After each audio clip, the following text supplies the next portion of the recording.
The countdown is on. Everything you need to get the edge at the end of the market day. This is The Close.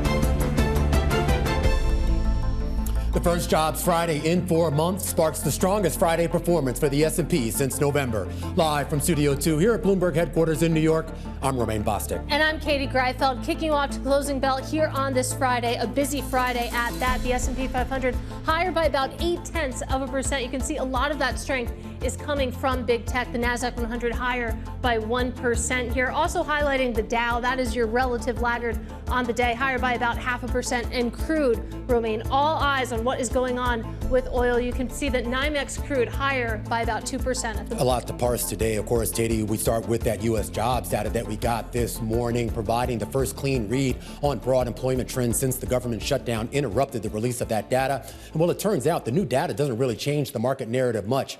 Fewer jobs created, but fewer jobs shed. An unemployment rate down, but hourly earnings up. Altogether, a complicated mix for the Fed to justify another rate cut at its meeting 2.5 weeks from now. I think the headline from this report is that it was still showing weakness, but not weak enough to sort of trigger a move by the Fed faster than it was already being priced in. Now, while the case for Fed cuts rests heavily on the labor market, economists, they also want some clarity on the legality of the hundreds of billions of dollars of Trump tariffs picked from the pockets of U.S. consumers. While the Supreme Court didn't issue a ruling today as anticipated, the High Court has set January 14th, next Wednesday, as its next opinion day.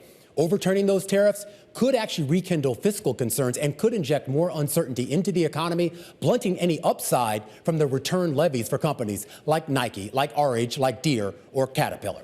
But we do want to start the show today in Washington and with the update on the latest on the U.S. seizures of Venezuela's oil assets. As we speak, executives from Chevron, Halliburton, Trafigura, and other energy companies are seated in the White House, where we are scheduled to go down to get a sense here of the administration's pitch to those executives. Use your company's money and technical expertise to convert Venezuela's crude reserves, the biggest in the world, into what effectively would become U.S. crude reserves. And let's talk about the tasks at hand when it comes to actually Venezuela's output at the moment. You can see that Venezuela, that current output is just under 1 million barrels a day. And you can see how that has declined really over the past 2 decades. But even since 2017, I mean, you take a look back at that time, we've halved production, or Venezuela has, since then. So, of course, the ambition is to boost this number up.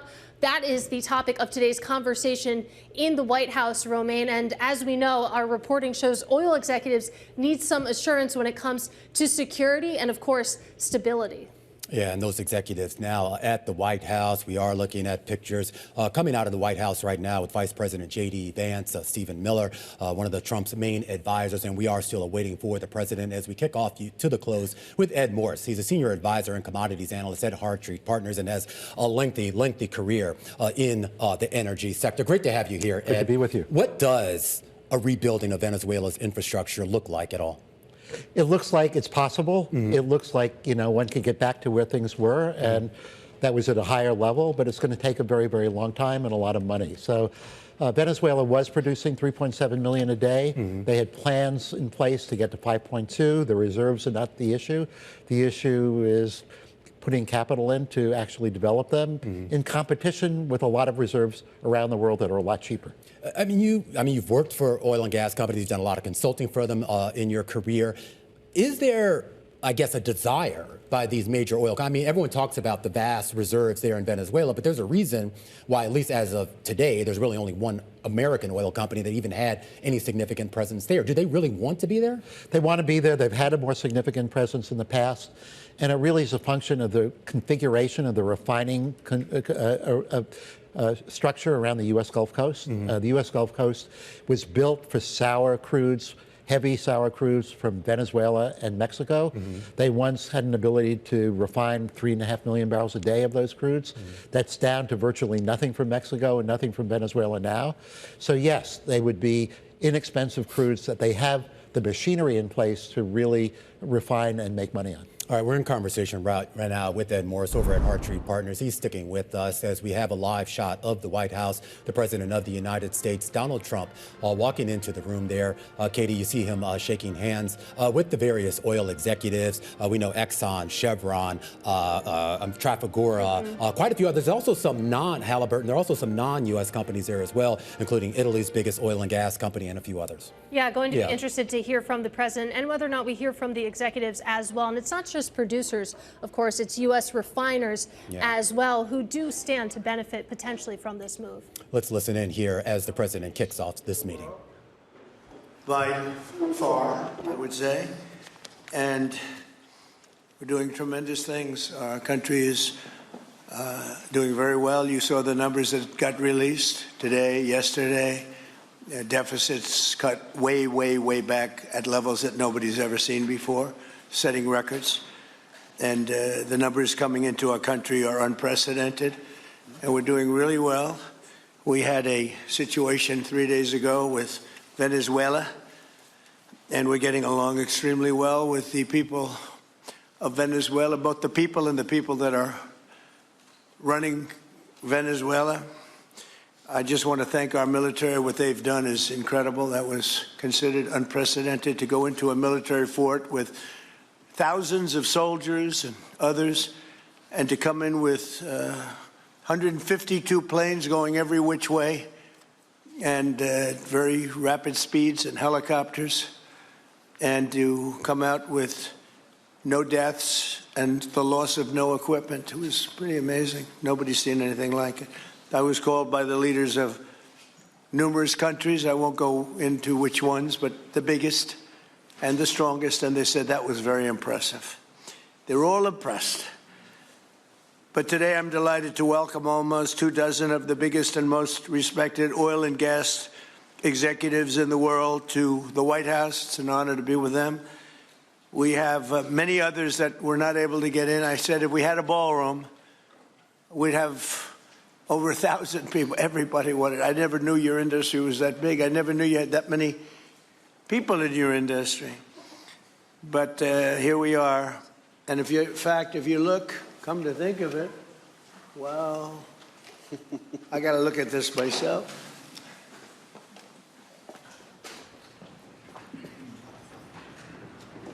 Wow. What a view. This is the door to the ballroom. What a view.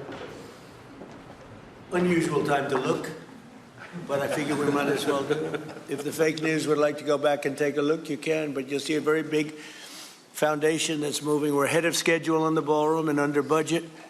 It's going to be, I don't think there'll be anything like it in the world, actually. I think it'll be the best. We went from, this is, as you know, our biggest room, which would seat 100 for dinner, maybe, if you're lucky, if you're nice and tight. And the ballroom will seat many. And it'll also take care of the inauguration with bulletproof glass, drone-proof ceilings, and everything else, unfortunately, that today you need.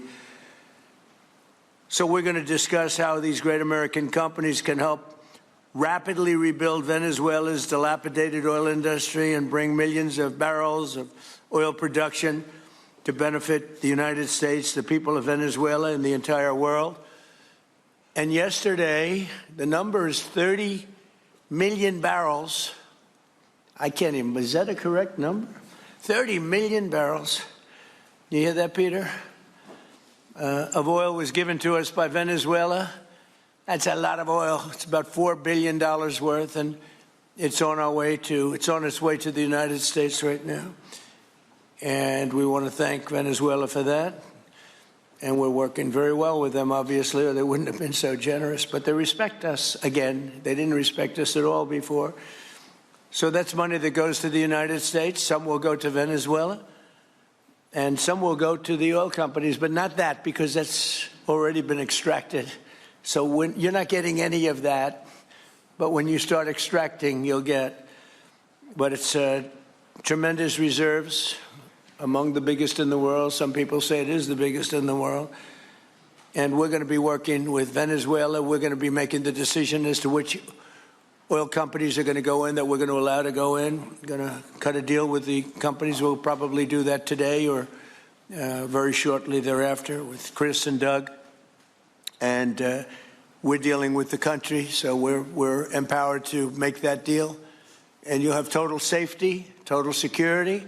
One of the reasons you couldn't go in is you had no guarantees, you had no security, but now you have total security. It's a whole different Venezuela, and Venezuela is going to be very successful. And the people of the United States are going to be big beneficiaries because we're going to be extracting, numbers of, in terms of oil, like, few people have ever seen, actually. So you're dealing with us directly. You're not dealing with Venezuela at all. We don't want you to deal with Venezuela. Let me thank Vice President J.D. Vance, who's doing a fantastic job. Secretary of State Marco Rubio, likewise, a fantastic job. I have good people. I like them better than my first group. But we had a great, despite that, we had a great first term. We had some great people there, too, by the way. But we had a great first term. We had the greatest economy in the history of our country in the first term, but this is blowing it away. And you haven't seen anything yet. Everyone's been shocked by the numbers, 5.4% GDP. And that's despite the fact that we were badly hurt by the Democrat shutdown, of which they'd like to see if they could shut it down again. Secretary of the Interior, Doug Burgum, who's fantastic. Secretary of Energy, Chris Wright, recommended by Doug as being the greatest oil man anywhere in the world, because I wanted Doug for that job, energy, and Doug said, no, sir, there's a man named Chris Wright. I said, who the hell is Chris Wright? He said he's the most talented oil man anywhere in the world. I doubt you can get him, because typically oil men make a lot of money, and women. They make a lot of money, but Chris came. You took one of the greatest salary cuts probably in history, Chris, right? But he's a fantastic person, loves our country, and many other important members of this team. And I want to thank them for their efforts. As you know, last week, the United States Armed Forces performed one of the most spectacular military operations in American history, apprehending the outlaw dictator Nicolas Maduro for his crimes against the United States, crimes for which he has now been indicted and is in federal court awaiting trial. And he killed many people, millions of people, actually, and allowed jails, prisons, mental institutions, insane asylums, drug dealers, drug addicts to pour into our country totally unchecked because of Sleepy Joe Biden's policy of open borders, the stupidest thing I've ever seen. We're getting them all out.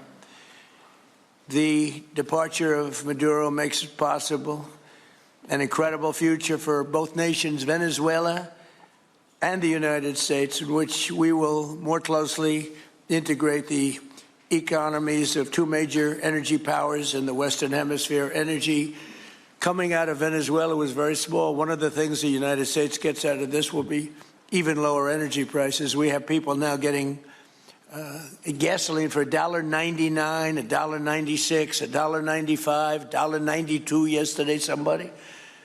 And it used to be $3.50, $4, $5 a gallon. Think of that, $1.99. Decades ago, the United States built Venezuela's oil industry at tremendous expense with American skill, technology, know-how, and dollars. But those assets were stolen from us, and we had presidents who did nothing about it. This president is much different than your other presidents. They did nothing about it. They stole it. Some of the people in this room were a little bit younger when that happened, but not that much younger. It wasn't that long ago.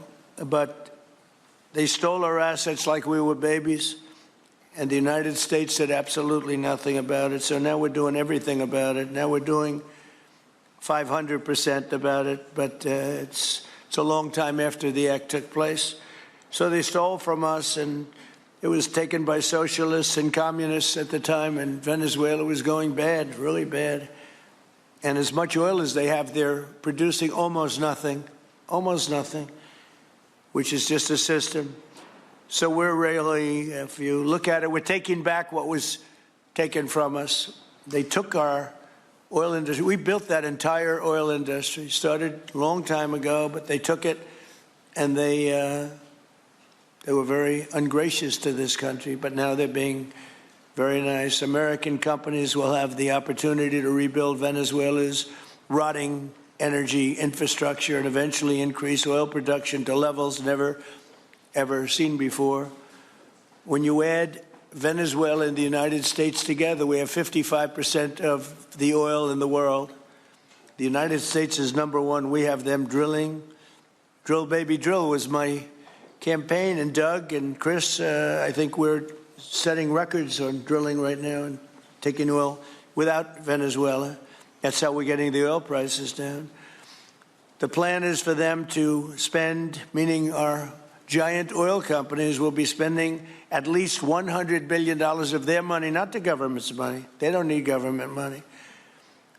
But they need government protection and need government security that when they spend all this money, it's going to be there so they get their money back and make a very nice return. The plan is for them to spend at least $100 billion to rebuild the capacity and the infrastructure necessary. Venezuela has also agreed that the United States will immediately begin refining and selling up to 50 million barrels of Venezuelan crude oil, which will continue indefinitely. We're all set to do it. We have the refining capacity. It was actually based very much on the Venezuelan oil, which is a heavy oil, very good oil, great oil. It's fantastic for certain things like asphalt roads. Best there is in the world for asphalt roads and other things. All of the companies here today are going to be treasured partners in bringing the nation of Venezuela back to life, restoring its economy and generating great wealth for their companies and for their people, and also great wealth for the American people and tremendous wealth for the companies that are going in. The companies that are going in, and if you don't want to go in, just let me know, because I got 25 people that aren't here today that are willing to take your place. So I just want to thank, these are people that I either know or I know of by reading lots of business magazines and journals and papers. These are the greatest oil people anywhere in the world. Harold Hamm, I see, is here. Harold, you know, there's a story about Harold Hamm that he could look at a piece of land, put a straw into the land, and oil pours out. Is that true about you? Whereas some of you guys have to invest hundreds of millions of dollars to find that oil. So we can't let that story be true. But they say Harold puts a straw into the land and oil comes gushing out. So you're not a big R&D person, are you, huh? He's called instinct for oil. Now, he's got other problems, but we won't talk about those problems. But he's been a great supporter of mine for a long time, haven't you, Harold? So congratulations. But we have, and I think Harold would agree, we have the greatest oil men and women anywhere in the world sitting in this room right now. And we have a lot of people that will be back to see us sometime next week. We're going to have another meeting for another group. But we're going to do this very quickly. We can have this done almost immediately. So I'd like to thank you all for being here. I'd like to invite Vice President Vance to say a few words, followed by Secretaries Rubio, Burgum, and Wright. And then we'll have a few words from representatives that are here and to discuss their ideas, a couple of them. We have Chevron, which has been, where's Chevron? Where are you? Yeah, far right. No, I thought you'd have a better location. You were the only one that was there for all that. I used to call you and say, what the hell is going on with Venezuela? He stuck it out. I don't know if you made money or not, but you stuck it out. I got to give you a lot of credit for that. Mark Nelson, thank you very much. Exxon CEO Darren Woods. Darren, thank you very much. How's Exxon doing? Okay? They'll do a lot better now, won't they, huh? Exxon's been amazing. It's been an amazing company. And ConocoPhillips CEO Ryan Lance, thank you very much. So you guys could say something, and then we'll take some questions from the press. And if anybody else would like to speak, we'll have you speak. We have all the time in the world. This is a big subject. This is massive wealth. And more importantly than massive wealth, it leads to lower taxes and a lot of jobs for Americans and for Venezuelans, but for Americans in this case.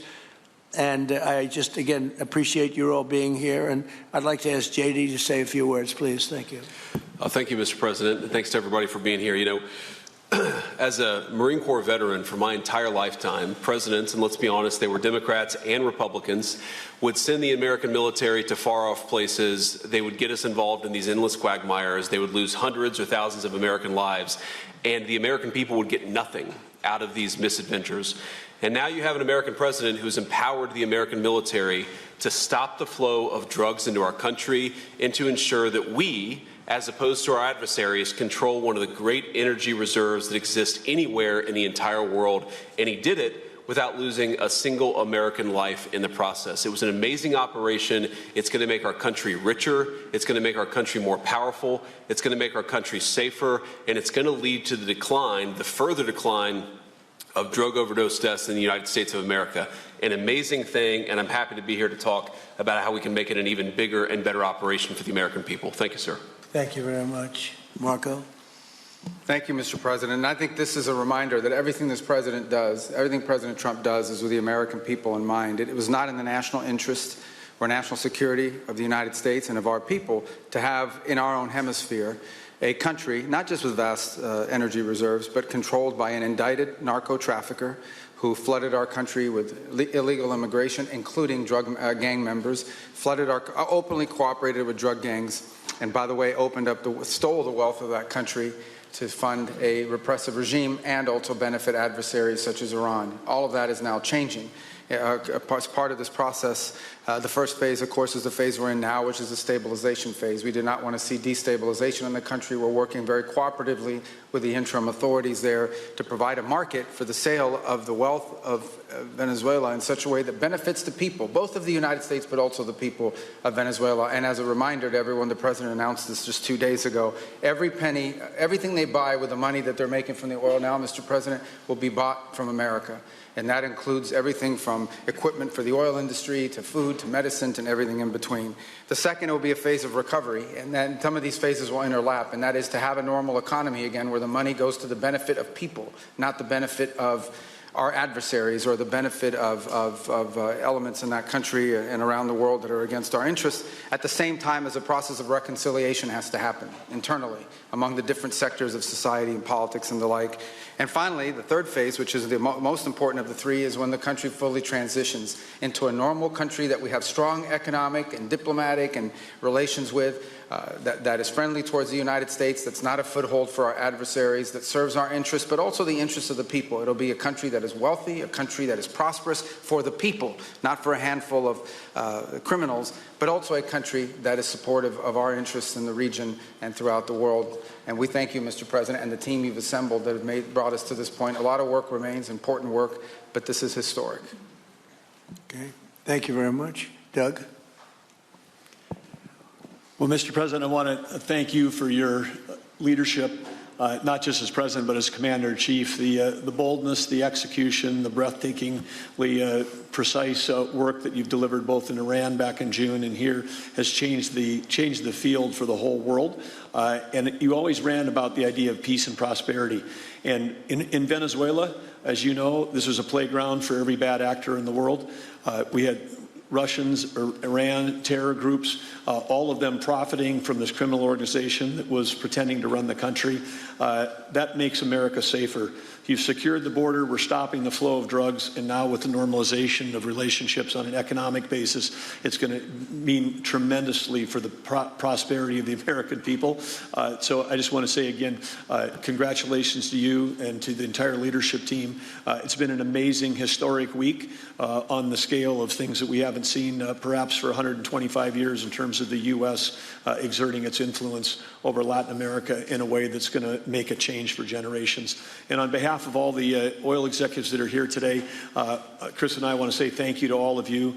It's your technology, your innovation that has put America in the place where today we are the most energy dominant country in the world. And that position is what's allowed us to take the action that we're taking with statecraft, with military action. None of that would happen if we were dependent on everybody else for energy. So you're a big part of the reason that we're able to move the way we are today, and we're grateful that you're here to be part of the solution going forward. Thank you, Doug, and you are doing a fantastic job, and we appreciate it. Everybody appreciates it. They know who's doing well. Chris Wright. Thank you, Mr. President. Yeah, what we've seen in the last week is leadership matters and credibility matters. Venezuelan oil has been sanctioned for many years, and the oil just flew, those sanctions were not enforced. That oil just floated out to trafficked by bad actors of the world. The resources weren't gone to a central place. The corruption and decline of Venezuela has been a crisis for the people of Venezuela. And as Secretary Rubio said, massive spillover effects in the United States, in crime, in drugs, in kidnappings, and in taking a huge resource base and making it not exploited, not developed. The whole world is a poorer, less opportunity-rich place because of that. When you have materials underground, they've been underground for 1 million years. That does not make them a resource. That does not make them valuable for your country, your people, or the world. They only become a resource with technology, with capital, with rule of law, and a system of governance that encourages the harvesting of those resources to make the better world. And we see here the dramatic contrast between the United States, which may have less oil underground than Venezuela. We have 20 times the production of Venezuela, 20 times the impact of human betterment, massively better quality of living here in the United States. That was at risk under the last administration. We've seen a lot of attacks on the energy that makes the world go round. President Trump's election has removed those risks, has embraced reality about how the world is energized, and we are at record production of oil in the United States, record production in natural gas in the United States. We've seen a meaningful decline in gasoline prices, diesel prices, travel prices because of jet fuel.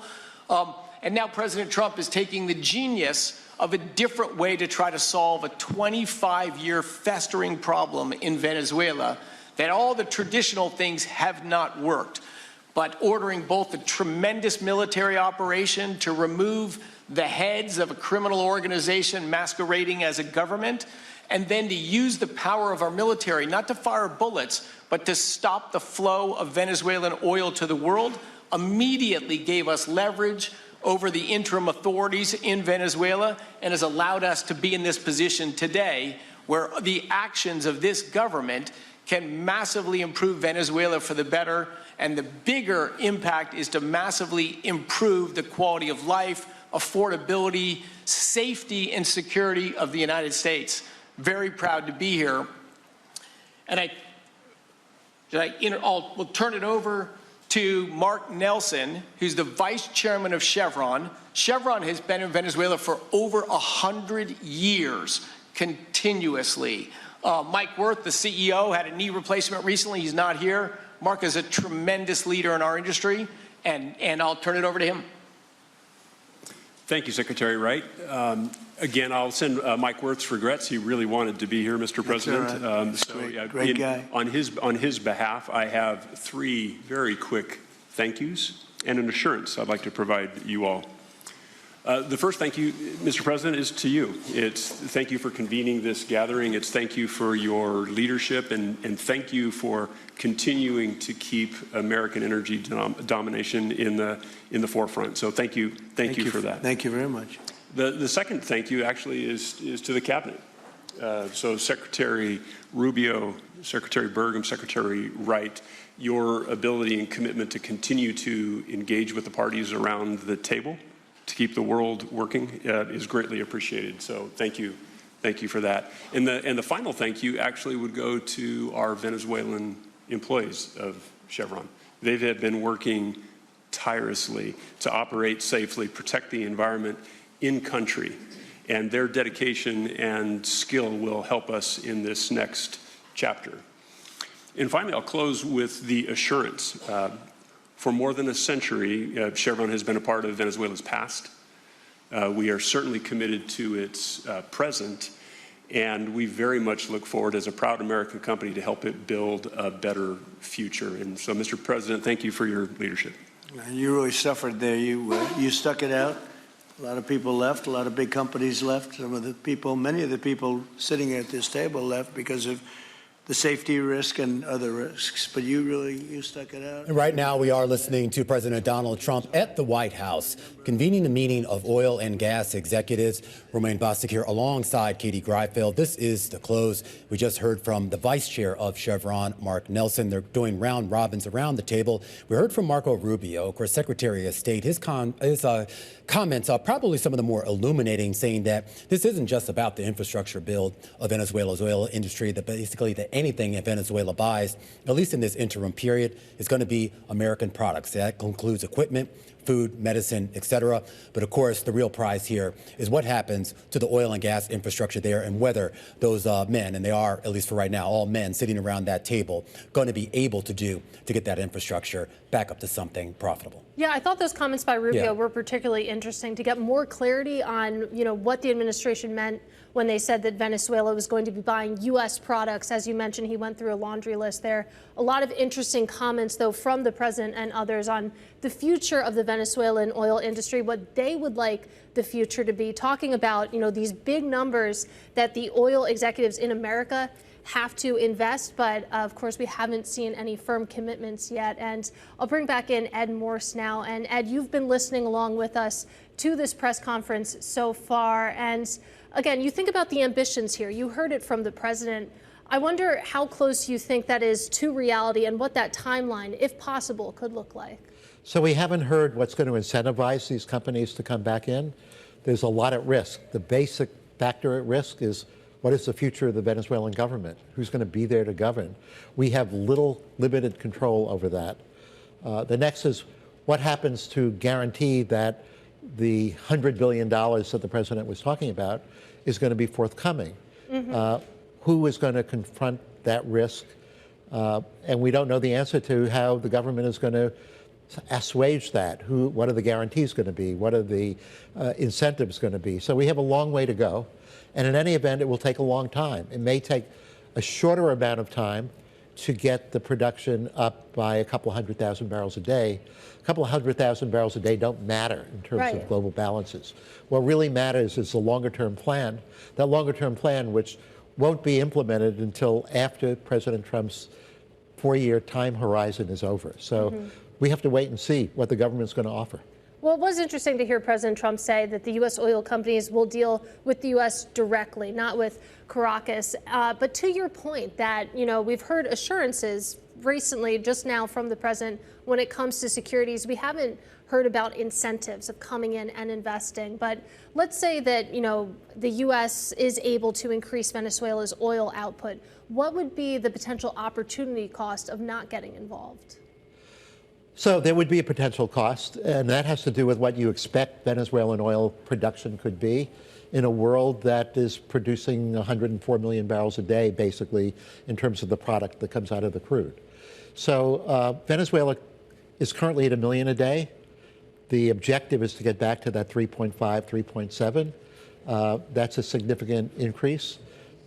It would more than likely, if there was the investment flow, be at the expense of other developments in the oil sector around the world, whether it's the very same companies, ConocoPhillips, Chevron, and Exxon, that the government is talking to right now. It also includes potentially the smaller companies. The president did go out of his way to talk about Harold Hamm and Continental Resources. I doubt they're likely to go into Venezuela, in part because they don't have the experience of dealing with heavy oil. They don't have any refining capacity. They have very limited incentive to do so. So, the world of the oil market is a complicated world, and as I kind of said earlier before the president started speaking, we have to look at the cost of developing Venezuelan oil. It is the most abundant in the world, but it's among the most costly in the world. And these companies, when they make a decision to invest, are going to be looking at a comparative basis of where they can increase their production and what will be the cost differential between that and Venezuela, where they may be getting some government guarantees. Do we have any sense, though, is this, as Trump's words say, basically we're going to have to rip out all the equipment? Is this basically rip everything out, like basically a gut rehab of a house, or can you take the existing infrastructure there and just retrofit it for whatever the ultimate aim is? So the answer is yes and yes, and it depends on what the infrastructure is and how much it has deteriorated. So a lot of the infrastructure can be rehabilitated in a relatively short period of time. but it's absolutely the case that to get back to 3.5 million barrels a day is going to be replacing a lot of that infrastructure. And that's where all of the complications come into play, not just the cost, but how do you get the service companies there? How do you get whoever is going to be rebuilding those pipelines to be there? These companies are not going to build those pipelines themselves. I am curious, though, too. I mean, obviously, you're an expert in the commodity space, but in the work that you've done, you've obviously had to deal with the issues of geopolitics and obviously the potential violence that comes along with that. Do we have any sense that, for that matter, whether it's the Venezuelan militias or maybe some of the neighboring countries out there are just going to sit by idly? I mean, what assurances can you give a Chevron, Exxon, or whoever's going in there that if they send their folks in there for however many months or years, that they're going to be protected? Well, they can't give any assurance about what Russian production is going to be, and they're the second largest producer in the OPEC Plus group, the third largest producer in the world. There is no way to really estimate what Saudi Arabia and the UAE are going to do. At the moment, the U.S. has provided them protection, has provided some guarantees, not quite a NATO-like guarantee, but guarantees not approved by U.S. Congress. And you know, they have a tolerance for lower prices along with that guarantee. But if we get below $50 a barrel, we don't know what the Saudis are going to do. They can do two things. They can shut in production and help put a floor under prices, or they can do what they did earlier in this decade, and that is to open up the taps to try to protect their own production and to go after cheaper production. That cheaper production, although more expensive than theirs, happens to be located in the United States. So if we get below $50 a barrel for any length of time, U.S. production is going to suffer. And it's not clear there's going to be the support long term for other oil producing countries to really help support the U.S. production base. I know it's been only about a week since Maduro was seized, but China's been relatively quiet in all this. Should we be a little concerned about that, that maybe given their economic might and, of course, their demand for natural resources, that they might actually assert themselves in some way or another in this situation? Well, I think the Chinese have not been silent on this. They've talked about what is owed to them by Venezuela, and what is owed to them is similar to what's owed to the oil companies. They have an agreement with Venezuela that's twofold. One is to get the debt repayment. So we don't know exactly what the amount is, and it depends in part on what the price of oil is. But somewhere between 60 and 70,000 barrels a day of Venezuelan crude is going to China to repay what is the remaining about $10 billion worth of debt. As price goes down, that number goes up, or the length of time of repayment is going up. It appears that Trump has agreed to allow that debt repayment to take place. China's also been buying more than the 60 or 70,000 barrels a day. They're buying several 100,000 barrels a day, up to 400 at times. And that's to do what China alone can do, namely buy oil to build their strategic stockpile. So one of the things that are in the U.S. producers' interest is to have a floor put under prices. China has been the buyer of last resort in the world. And that buying of last resort, could be shifted to the U.S. if Trump has a way to do that. China has not really voiced its opinion on it, but we know that China is now talking and thinking about their own situation, how to protect themselves. We don't know the degree to which they want to really dramatically increase their strategic stockpile. They've been building oil resources as a reserve at about 400,000 to 500,000 barrels a day. They have been at 1.1, 1.2 million barrels a day. I think their infrastructure allows them to go to a 1.1, 1.2 million barrel a day build. Will they do that? And that can help rebalance the market to the satisfaction of the Saudis and the UAE. All right, Ed, we have to leave it there. I really appreciate you coming in for us today here. Some of the one of the best in the business there. Ed Morse is Senior Advisor and Commodities Analyst over at Hartree Partners, and of course, a lifetime on Wall Street and in the oil and gas industry. Lehman Brothers, Credit Suisse, Citibank, Hess, Phillips, goes on and on and on. We're going to continue on that story, keeping an eye on that meeting going on at the White House, bring you any breaking news as soon as we get it out of it. But we do want to stay in the energy space, but look at it from a different angle, through the lens of utilities. Goldman Sachs flagging at their Energy, Clean Tech, and Utilities conference that almost all U.S. power grids are facing a crunch by 2030 due to surging demand to supply all those data centers that we're putting shovels in the ground for.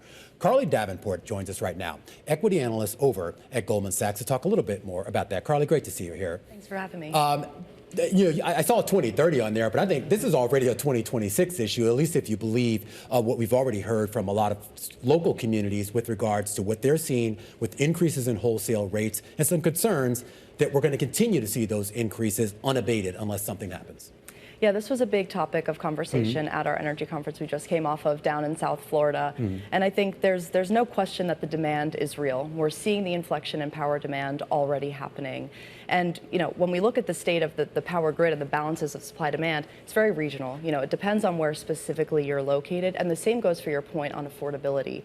We've seen utility bills in the U.S. really start to rise, about 9% bill inflation accumulated over the last 2 years in the U.S. But the dispersion is wide. Places like New York and Maryland have seen bill inflation of 20%. Other states like Florida have actually seen bills decrease. So we think it matters a lot where you're located, but we think that this demand is going to continue to accelerate from here, and we need to be deliberate about the way that these utilities and these power companies are structuring transactions, structuring rates, to make sure that the cost of building this infrastructure does not ultimately land on the shoulders of the residential consumer. So I have to imagine that was a big topic of conversation at the Goldman Energy Conference this week. I know that Energy Secretary Chris Wright also spoke at the conference, and I know that you don't specifically cover oil and gas, but just give us a flavor of what the conversation around Venezuela sounded like. What a week, by the way, to have this conference. Yeah, we were really honored to have Secretary Wright there. And I think the beauty of the conversation we had with him was that it was all inclusive of the entire energy system in the U.S. and the energy supply outlook. We're continuing. He's very focused on trying to increase energy of all kinds, whether that's on the oil or the natural gas side, whether that's on the power side. And as we think about how it relates to sort of our views on power and utilities, we think it means you're going to see more natural gas, you're going to see fewer retirements of coal plants, you're going to see more nuclear power brought to the grid, and you'll still see more renewables, although I think there's more of a renewable focus. strategy? We do. At scale? Secretary Wright talked about utility scale solar continuing to move forward, even in the face of a roll-off of the tax incentives that were awarded by the IRA. So we do continue to see support for solar and increasingly battery storage as well. A lot of our companies talking about the storage opportunity, because if we think about this supply-demand crunch in power, that battery storage really can help to alleviate some of the constraint to store power from non-peak times, to deploy it to the grid during periods of peak power consumption, which is really in most grids where today we're seeing most of the issues. There's a lot of latent capacity on the grid during off-peak time, so it's a matter of if we can shift that power to when it needs to be consumed. And so when it comes to power, when it comes to energy, you mentioned a little bit about, the bills that consumers pay. We are in a midterm elections year. We know that affordability is going to be a key pillar of what's discussed, whether that's housing, whether, of course, that's power bills that consumers shoulder. And I'm just curious what the conversation around some of those topics sounded like. Yeah, it was the number one issue really for especially our regulated utilities coverage.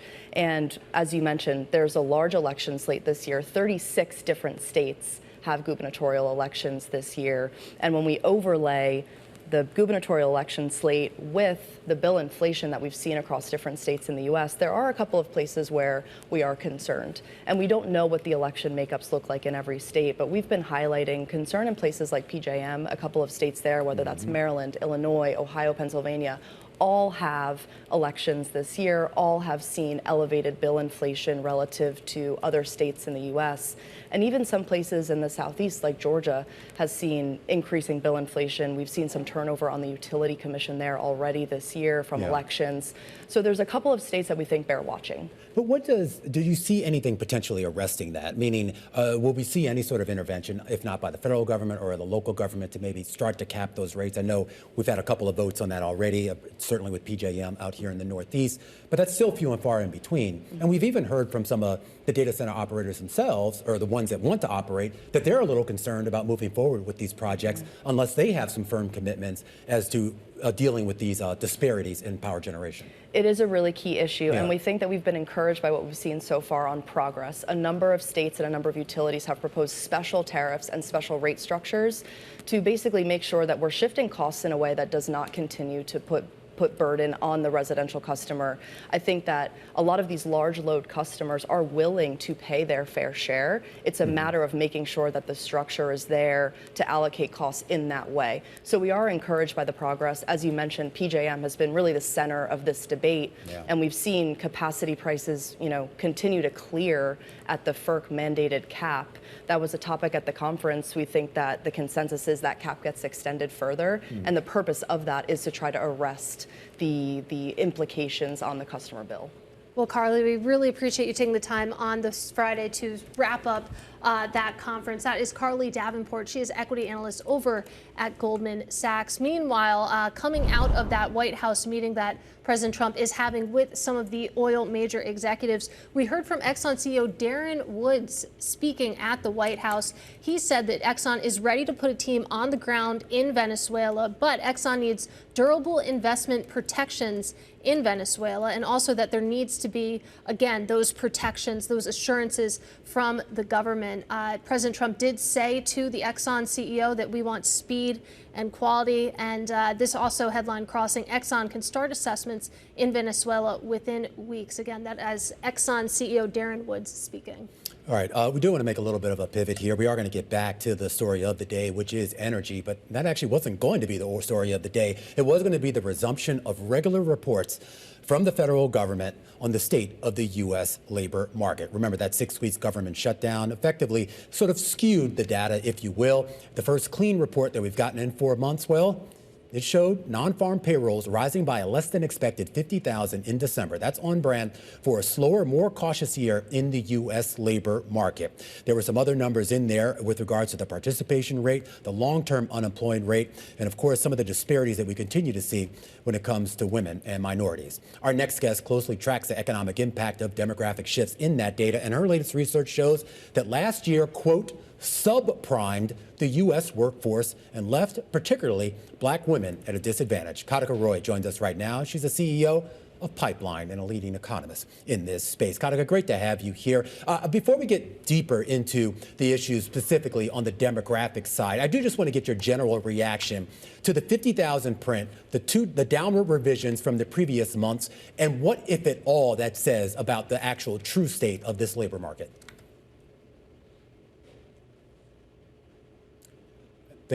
Katica? I think we're having some issues with Katica's connection, but we'll try to tap back into her, Katie. But we came into today, I mean, we knew these numbers weren't going to be fantastic. They were certainly going to be running slightly below some of the longer term averages. But it wasn't an awful report. No. Yeah. There weren't a whole lot of jobs created. There weren't a whole lot of jobs lost either. And you saw that reflected in an unemployment rate that actually ticked down by 1/10 of a percentage point. That's the thing. And that seems to be what the market is focusing on. You saw that Fed pricing for a cut this month basically went out the window because, again, the read was, OK, the unemployment rate actually ticked down. Sure, the jobs added maybe wasn't as robust as some had expected. But there is this idea out there that when it comes to the monthly change in non-farm payrolls, that's a lot noisier than the unemployment rate itself, or at least that seems to be the calculus working its way through the market today. And it gets to this idea, though, too, because everybody wants to know, basically, what does this mean for the Fed? And I think you see that reflected in the pricing in the bond market. No one right now is pricing in any sort of chance of a meaningful shift by the Fed in policy, at least for the next couple of meetings. I believe we have Katica back here on the line, the CEO of Pipeline. Katica, great to have you here. We kind of introed you talking about your use of the word subprimed when it comes to certain demographics in this labor market in 2025. Explain that, and more importantly, give me a sense as to whether that gets worse in 2026.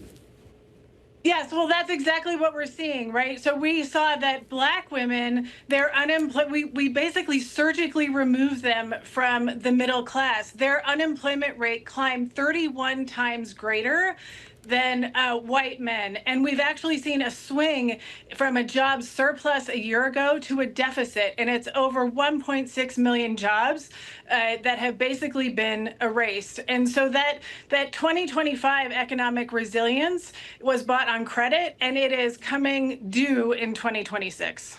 So when we talk about this idea of a healthy economy, and it's been no secret, Katica, for more than a year now, we've been talking about a K-shaped economy. We've seen consumer spending data from last year that seem to suggest that if you are wealthy, you're still spending. If you're not wealthy, you're likely not spending, certainly not on discretionary items. How does that go? Yeah.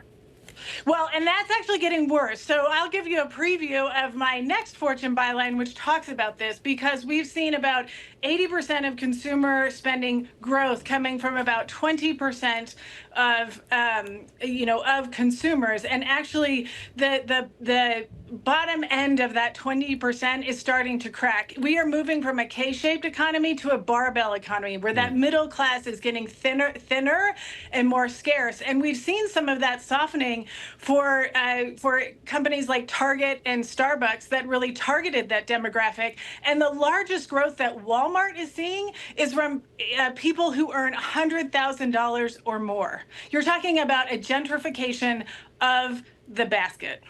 And Katica, I want to talk about whether or not you see any evidence of AI in this labor market report. I was listening to Rick Reeder over at BlackRock on BTV this morning, and he made the point that if you basically take out healthcare, those payrolls, then payrolls are basically minus 200,000 over the last 8 months. And his read was basically that we have an economy that's growing at a robust rate, but we just don't need the people.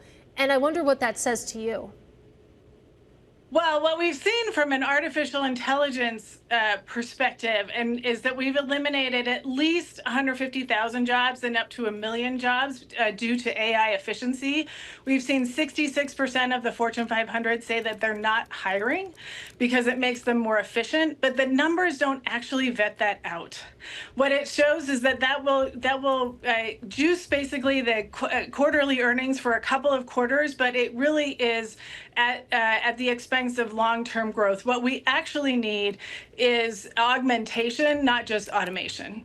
Augmentation, not just automation. A pessimist might say, though, that that's inevitable when it comes to basically replacing workers. Do you have a little bit more optimism there? Well, here's what I will tell you about that. You know, in any industrial revolution, could we see job growth at some point? We might. But one of the things that we saw in December is that the Fed is doing a $40 billion liquidity injection. That's because payrolls are down. That's because we've had the lowest growth in jobs since 2003, and that's hitting banks when you don't have paychecks, right? So Black women are the only demographic to have lost jobs since February. When you lose 163,000 paychecks, you're losing deposits, you're losing savings, and you're losing, and people are defaulting on their debts. And we've actually seen a 2x increase in buy now, pay later for groceries. People are basically financing their milk and their eggs.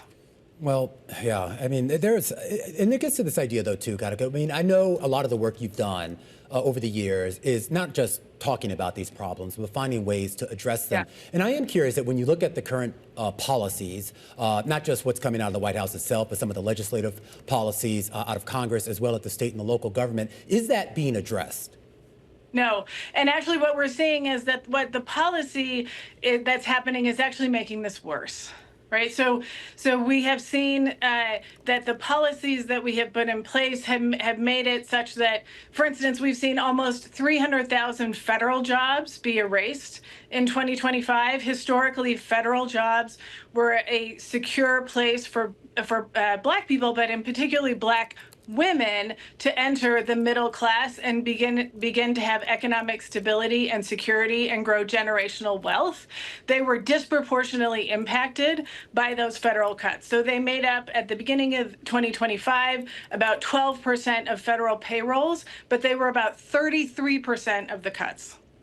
All right, Katica, great to get some time with you on a very busy day. That is Katica Roy. She is CEO of Pipeline and a leading gender economist. Meanwhile, we do want to go back to that meeting happening in the White House. President Trump speaking with some of the CEOs of the biggest oil companies in the U.S. Some recent comments from the president talking about how oil companies will get security guarantees. Trump speaking to the oil CEOs saying that you'll be very physically, financially safe, right? And that's one of the hurdles. The opportunity in Venezuela, you have to imagine with those reserves, is fairly large from the perspective of some of these C-suite executives, but they need that confidence when it comes to stability and safety. Yeah, and I think that's kind of being reflected in some of the price action that we're seeing in the markets as we get closer to the closing bells. You take a look at ConocoPhillips; those shares had been in the green for a good portion of the day.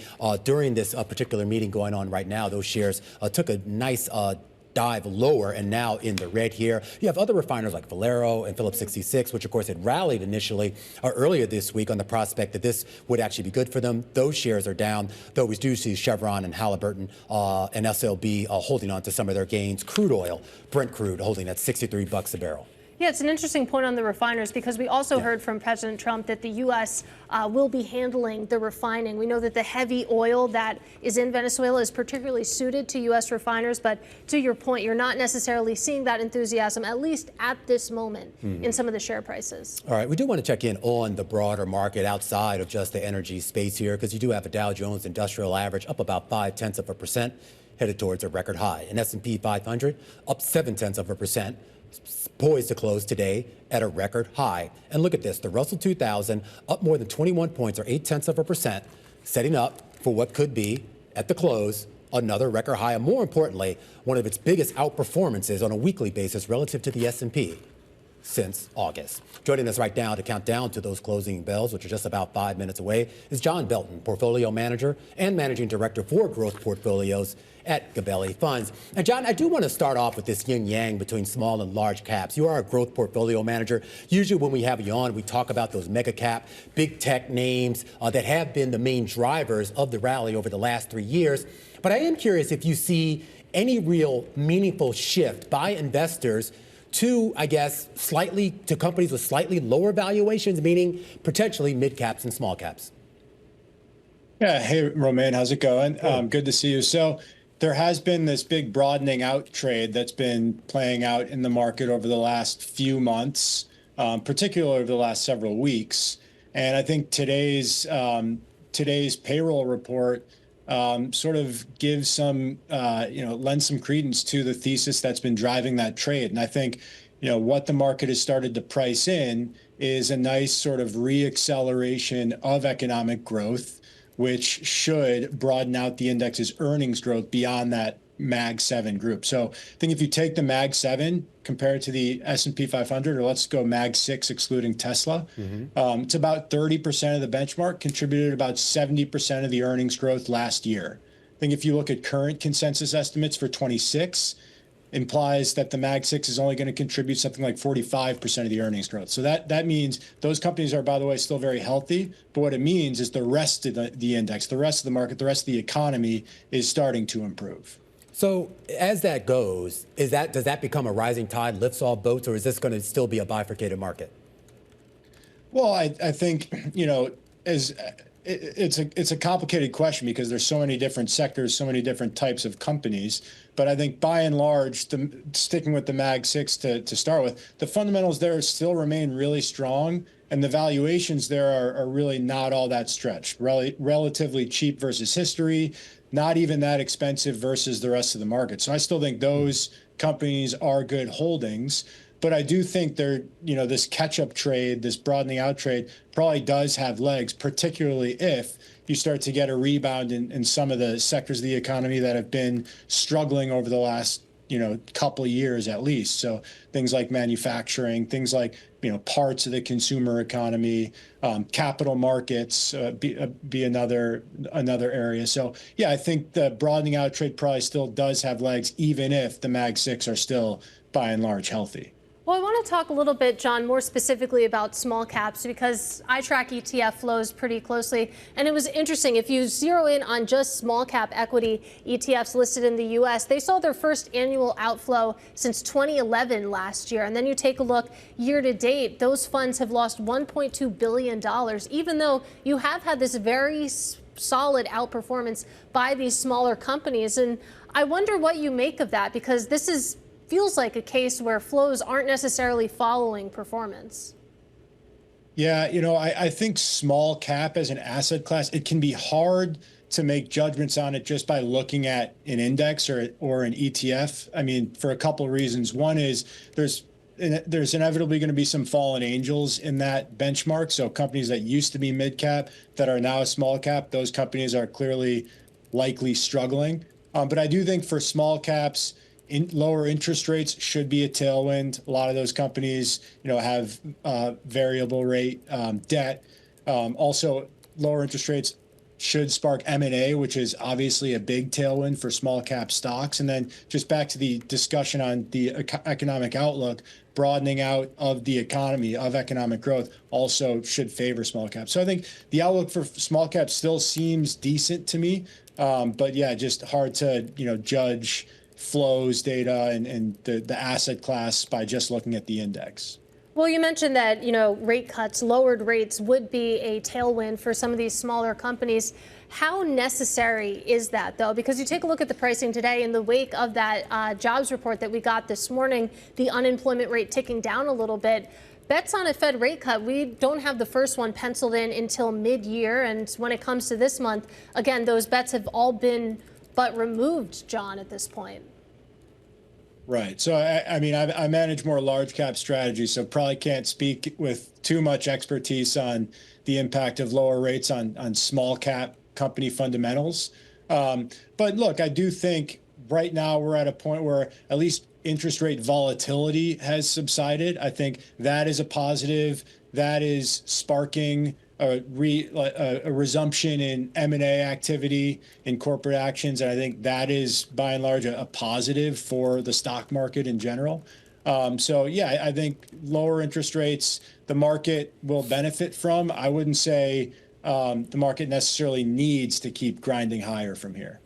All right, we're in conversation right now with John Belton, portfolio manager over at Gabelli. He's sticking with us as the closing bells ring in New York. The clapping and cheering begins, and well, they have good reason to. A grind higher to record highs for the Dow Jones Industrial Average, adding more than 200 points or about 0.5% on the day. The S&P 500 up about 45 points or 0.6% here on the day. And you take a look at the NASDAQ composite, 191 points or about 0.8% here on this Friday afternoon. And the Russell 2000 looks like that also is going to close out at a record high, up 20 points or 0.8%. So record highs, Katie, for the Dow, the Russell, and the S&P.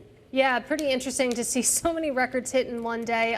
Interesting to think about what could possibly be driving the small caps, but certainly that is a heated topic of conversation on the close. Let's take a look at the circle and what the sectors did today. You had 9 out of 11 sectors finish in the green. Materials was actually your biggest winner when it comes to a percent basis. Utilities, consumer discretionary also doing well. You can see that tech participated in today's rally. In terms of what didn't perform, healthcare was your biggest loser, down about 0.6%. Financials also ahead of those big bank earnings that will start to roll in next week. That sector down about 0.4%, Romaine. And I just want to point out, as far as some of the individual movers here, Intel having its actually best day going back several months, of course, coming off of that comment by President Trump yesterday that he had a conversation with Lieber, and in his words, it went really good. And in fact, at the top of the leaderboard today, when you look at the S&P or the NASDAQ, it's a lot of chip stocks. It's Micron, Intel, Broadcom, Lam Research, and a few others as well. Also, a lot of the hyperscalers in there as too. Yeah, absolutely. So it was pretty broad based. I mean, when you take a look at the sector performance, but clearly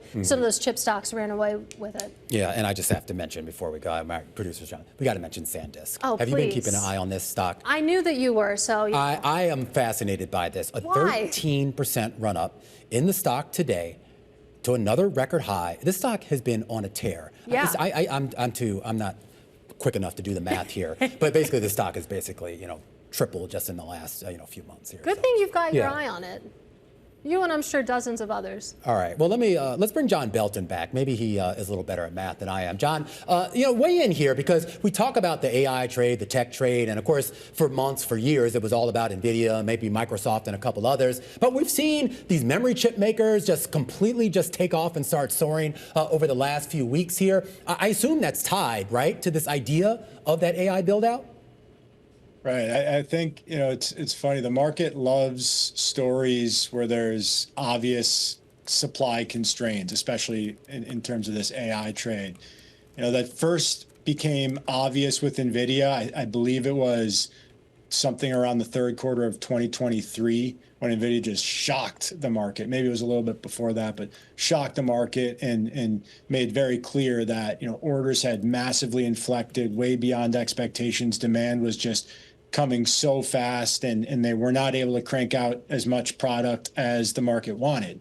I think what we're seeing now is, where do the bottlenecks exist in the AI supply chain and the AI ecosystem? It's become pretty clear that high bandwidth memory is one. I think storage is the other one that sort of emerged more recently. And then power, I think you had a guest on, really interesting conversation a few minutes ago with an analyst at Goldman. I think that would be the other bottleneck. And I think stocks in each of those sort of subsectors within tech have been really ripping. Yeah, that was Carly Davenport, and she was great. Also, I did the math. Well, Yes. the Bloomberg Terminal did the math. Tell me. Over the last 5 months. Up more than 700%. Wow, Yeah. for SanDisk. Yeah. Keep your eye on SanDisk. John, I do want to talk a little bit about something we were having a lot of discussions about when it comes to the end of 2025, and that was AI CapEx. It feels like that conversation has moved a little bit to the back foot right now, but you have to imagine once we get back into tech earnings that it's going to be a big topic of conversation. And the worry was basically that we're seeing excessive spending right now, that we could be in the process of overbuilding when especially it comes to some of these data centers. And, I wonder how big of a risk you think that truly is. Well, I do think there's a risk for sure that if we overbuild, there's going to be a really nasty turn in the cycle. I still personally believe that we're early enough in this build out that there's still some room to run for CapEx. I also think, you can look at the headline numbers. The 5 largest hyperscalers expected to spend over $500 billion in CapEx in 2026. And you can, a lot of people just look at that number and say that just because it's unprecedented, it implies that we're going to have a correction. But, I think most of that CapEx is coming from companies, A, that can fund it out of free cash flow, and B, so not adding leverage to the system, and B, have existing massive business models that are already monetizing AI. So the digital advertising companies, the e-commerce companies, the cloud computing companies, the autonomous driving companies. So I still feel pretty good about both, the who's spending the money and the returns that those companies are generating. I'm curious too. I just want to ask you a couple questions about some of the non-AI stocks that you own. I mean, next, maybe that's a week and a half away, we're going to start to get earnings out of like Netflix and those types of names here. When you look at sort of the trajectory that we've seen with regards to investors and embracing those names that did not necessarily have an AI story directly attached to it last year, does that help them in 2026? Are we going to see a little bit more interest in those names? I wish I knew the answer with certainty to that question. I'd be able to make a lot of money this year. But no, I think this year we're going to start to see adoption of AI really start to proliferate. And I really think that's going to be a big theme in the market. And to your point, over the last few years and into the early part of this year, we've seen the picks and shovels companies, those stocks really take off. So the chip companies, the memory companies, and most recently the storage companies, the data center companies, the utilities, et cetera. So I think from here, I'm looking for AI adopters to really start to take off. So companies that use AI to drive efficiencies and improve their margins, and companies that can create new products or improve their existing products by using AI. You mentioned Netflix. I mean, Netflix, the Warner Brothers deal notwithstanding it, really interesting example of a company that has been using AI for a long time to improve user engagement. I think those are the types of examples, the types of use cases that I think the market's going to be increasingly turning towards moving forward. All right, John, always a pleasure talking to you here. John Belton, he's portfolio manager for the growth portfolios over at Gabelli Funds. As we keep an eye on the broader market, a record-setting day, Katie Greifeld, for both the Dow Jones Industrial Average and the S&P, but it's really the outperformance of the Russell 2000 that's become the story, at least to start the year. But of course, we've been here before. Yeah. We know how this can flip pretty quickly. It's only January 9th, but yeah, it certainly has been stunning to see the little guys really punch above their weight here. You have to wonder what the catalyst is, though, especially especially, you know, if those rate cut bets continue to come off the boil. Yeah, all right, we need to take a quick break here, but we are going to go back to the big story of the day, and of course, that is the big meeting happening at the White House right now. A look at the energy market and the situation in Venezuela as the President of the United States asserts U.S. control over the energy infrastructure there. He's still speaking now talking about Greenland and saying that he's a fan of Denmark, but they don't own it, and that it would be better under U.S. control. A conversation up ahead with Neil Atkinson, who has some great insights here on the Venezuela oil industry. We're going to talk to him when we come back after the break. This is Bloomberg. The countdown is on. Everything you need to get the edge at the end of the market day. This is The Close. Welcome back to The Close. I'm Katie Greifeld. And I'm Romaine Bostic. A somewhat interesting day in financial markets. We started the day with a big focus on the U.S. economy. A big jobs report, a delayed jobs report, back on track. People looking for some clarity as to the state of the economy and, more importantly, what the feed through into the Fed. Of course, a lot of that news ended up sort of being overshadowed by a lot of the questions right now about Venezuela and that big oil meeting going on at the White House right now. Nevertheless, the Dow Jones Industrial Average, the S&P 500, and the Russell 2000 did close out the day at a record high. And you take a look at the bottom of your screen here. You had chip stocks getting their mojo back, and of course home builder stocks, which got a big boost over the last couple of days out of some various social media posts by the president and others, rallying 7% as a group today. Yeah, pretty mighty to see that on this Friday. Let's talk about some of the other big movers in the equity space. Romaine mentioned Intel, of course, at the closing bells, higher by nearly 11% today. We got that post from President Trump yesterday that he had a great meeting with the Intel CEO, that the U.S. is proud to be a shareholder in Intel. That sent shares up. I also want to highlight Lululemon. The Supreme Court did not issue a decision on President Trump's tariffs today. That sent a little bit of a ripple through retail stocks broadly. Lululemon down about 4%. And then Chevron, of course, we're keeping an eye on the oil majors. Chevron shares higher by nearly 2%. And that is our top story this hour. Big oil in the Capitol. Executives from Chevron, Exxon, and ConocoPhillips meeting with President Trump at the White House, capping off a wild week in Washington that saw the ouster of Venezuela's Maduro. Trump saying Venezuelan oil is on its way to the U.S. right now. 30 million barrels. You hear that, Peter? Of oil was given to us by Venezuela. That's a lot of oil. It's about $4 billion worth, and it's on its way to the United States right now. Now, on the heels of that meeting, Romaine, U.S. Energy Secretary Chris Wright set to join Bloomberg's Balance of Power tonight at 5 p.m. Eastern. Absolutely. The co-host of Balance of Power, Joe Mathieu, will be helping to lead that interview. And, well, he joins us right now for maybe a little bit of a preview as to what he actually wants to hear out of Chris Wright and company. And, Joe, I do want to just point out here, we're getting some additional headlines from President Trump out of that White House meeting, talking about the potential for a backstop for Venezuela, and more importantly, the oil companies there in Venezuela, as they potentially embark on what could be a somewhat long rebuilding process that Trump says, quote, will take a long time. Kind of makes sense of what's happening here, Joe. What's the commitment from the White House? Well, it's really interesting. A lot of our reporting was spot on. First of all, we can confirm this idea of a 10-year project, $100 billion. That came right out of the president's mouth, with the biggest players in the world in the room, and they are still going right now. Secretary Wright is sitting just to the president's side here, and he'll be with us in less than an hour on Bloomberg TV and radio. So we know what the job here is, and we know what the ask is from the president, but we're seeing a bit of a lukewarm reception from some of the executives, particularly the chief executive officer at ExxonMobil, Darren Woods, who's been on this program before and described Venezuela, Romaine, as uninvestable, and referred to the fact that they had lost their assets twice, having been seized by the government in Caracas. So they're looking for more reassurances, and this really evolved into a conversation about security guarantees. They were not quantified, but President Trump said they would, in fact, have that guarantee if they were selected to go to Venezuela. Yeah, it was interesting to hear Darren Woods say that basically Exxon needs durable investment protections in Venezuela. As you said, I mean, we've heard assurances from the president. We heard that in the meeting today, but not exactly details, not exactly numbers when it comes to what those commitments will look like. And I mean, to that point, when you think about how much President Trump is asking for, $100 billion, what is the incentive for these companies to actually go in and invest to that magnitude?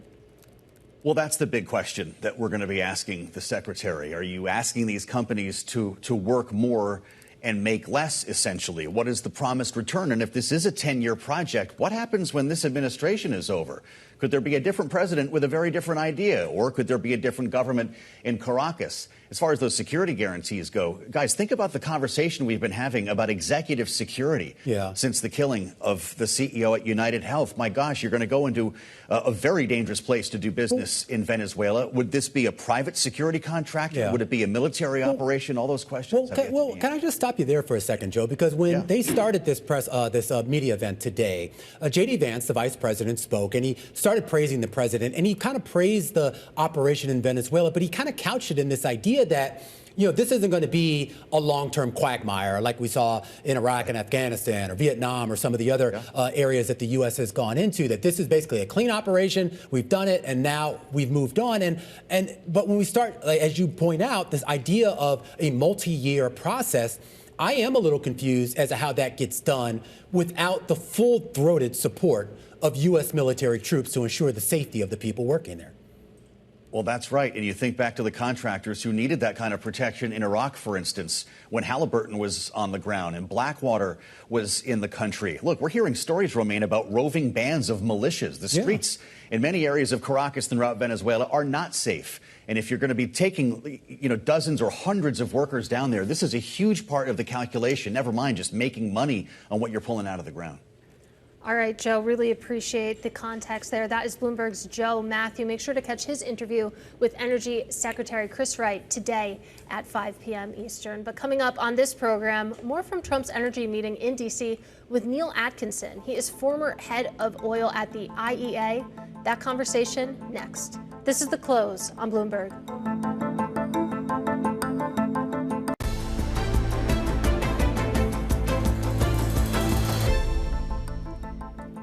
Energy heavyweights descending on D.C., meeting with President Trump at the White House. Let's discuss with Neil Atkinson. He is former head of oil at the IEA and now a visiting fellow at the National Center for Energy Analytics. Neil, of course, began his energy career back in 1979, working for a state-owned Venezuelan oil and gas company. Neil, fantastic to have you with us. So let's start with what we heard from President Trump today, basically saying that the U.S. oil companies are going to spend $100 billion in Venezuela. We haven't gotten those firm commitments from the companies themselves yet, but basically the idea is that they're going to spend big to build back Venezuela's oil industry. That $100 billion figure, do you think that that's enough at this point? Well, it's very hard to say, because one of the problems with Venezuela is that the oil industry has become seriously degraded in the last 20 years or so, whether it be the upstream, the refining sector, pipelines, terminals, you name it. It's in a mess. And until companies go in and get an idea of the actual state of the infrastructure, it's very difficult to put a precise dollar figure on it. But it will be a big number, there's no question of that, because the industry producing 3.5 million barrels a day nearly when Chavez took office in 1999, less than 1 million barrels a day now. It's a mess. It's going to take a lot of money, and it's going to take a long time. A lot of money and a long time, and I think you make a really interesting point in your notes that you sent over to our producers, that you think about this U.S. action that we saw over this past weekend. In your view, it would not be happening now if the oil market were tight. Give us a little bit of detail on why, basically. Well, I mean, perhaps we're being a little cynical here, but, look, the oil market at the moment is not tight. But if prices currently were higher, $70 a barrel, $80 a barrel, and we saw a tighter market, the risks of going into Venezuela and possibly causing a significant disruption to supply might well send oil prices up. And of course, we know that President Trump is very sensitive to the level of oil prices. So, if you're going to take action in a place like Venezuela without disturbing the fundamentals of the oil and gas, of the oil supply-demand balance, now is the time to do it. I am curious, though, Neil. I mean, when we talk about just the evolution or de-evolution, if you will, to a certain extent, of Venezuelan government, the Venezuelan economy, you came in at a time for the state-owned oil company in the late 70s, 80s, when it was still, I guess we could call it a true democracy then. When you look at the evolution of the government since then, along with some of the ties that those leaders have made with other nations, non-U.S. nations, what gives you, I guess, the faith or confidence that the U.S. can successfully stick the landing on this? Well, this is the problem, because Maduro has been removed, but his cronies, his henchmen are still in place. And it's difficult to see exactly what is meant by the U.S. running Venezuela. In the earlier segment, you were talking, or your correspondent was talking about the lack of security on the ground in Venezuela. Who is going to enforce security so that the U.S. companies and others can go in and do their jobs? It's a very, very difficult and murky situation. And at the moment, the meeting's going on. We're talking big numbers, hundreds of billions of dollars, 10 years. But, if somebody goes in next month or 3 months or 6 months from now, will the situation on the ground be good enough for those companies to actually do their jobs? Because it's not just a question of going in, getting oil out of the ground. In Venezuela, there is not reliable electricity supply in parts of the country. There isn't reliable food and fuel supply in various parts of the country. So there are much wider societal issues here than just a question of going in and reworking oil fields. There's also a big question, and I'm curious your thoughts here on the role, if at all, that China may play in this. Their Belt and Road Initiative linked them pretty inextricably to Venezuela with regards to some of the loans and infrastructure projects that they made. Are they just going to, and not to mention that they actually need a lot of that Venezuelan oil in a way that the U.S. doesn't. Do you actually think the Chinese are just going to sort of walk away from this and let the U.S. have at it? Well, the Chinese have been receiving large volumes of Venezuelan oil, I think more recently about 500,000 barrels a day, which is essentially repayment of a multi-billion-dollar loan that the Chinese made some years ago. But in reality, China doesn't need the Venezuelan oil. It imports 500,000 barrels a day, as I said. China's total imports have been over 11 million barrels a day. So quite frankly, China's role in Venezuela is much more about political influence than it is about oil industry fundamentals. And for the United States, looking at its role as the leading power in the Americas, to have a country such as China, and also Russia, by the way, and Iran to some extent, as well as Cuba, involved in the Venezuelan government and the Venezuelan oil industry, that is not something the United States can sit comfortably with. So somehow or other, this Chinese issue is going to have to be resolved somehow or other. Somehow or other, and to your point on Iran, we did hear from the president saying in the White House that Iran's in big trouble. That's a direct quote from the president. I want to get a little bit more context on the oil that's actually coming out of the ground in Venezuela, which of course you're quite familiar with, because there is the thinking out there, and you've seen that in the refiner shares, that basically that the oil coming from Venezuela is uniquely suited to be refined in the U.S. And for a layperson, why is that? Well, oil comes in many, many different types and categories, heavy to light and lots of grades in between. A lot of oil from Venezuela is very heavy, but once it's been processed and turned into a marketable export grade, which is still generally heavier and sourer than many competitors, that oil is cheaper than a lot of other oil. And refiners in the U.S. Gulf Coast are configured to refine precisely that type of crude oil, which is cheaper and yields obviously a higher profit, because the products that they make from that oil are sold into either the U.S. or the global market. Yeah. So it would be profitable for U.S. Gulf refiners to take more volumes of Venezuelan oil if they can. Does what happened over this last week and what potentially is going to happen over the next few months or maybe years, does that actually aid the U.S.'s political stance in the Western Hemisphere in the same way that you kind of alluded to with China's presence in Venezuela to begin with, as a way for them to exercise political power rather than just to get their hands on oil? Well, I think that the geopolitical issues cannot be ignored here. This should not be characterized as purely an oil grab. the influence of China, Iran, Russia in Venezuela is not something the United States should feel comfortable with. So, the China issue is extremely interesting. The Chinese government has been quite vociferous in its condemnation of the taking of Maduro to the U.S. And for the time being, we'll just have to wait and see what they do. But for China, the oil from Venezuela, as I said earlier, is not crucial to their economy. All right, Neil, we have to leave it there. A really great insights here, and we have to catch up with you again soon, as I'm sure this will be a long-running story for months, if not years to come. Neil Atkinson there. He's the former head of oil over at the IEA and actually started his career, spent more than a decade working for Venezuela's then state-owned oil company. When we come back, we're going to talk about tariffs. This is Bloomberg.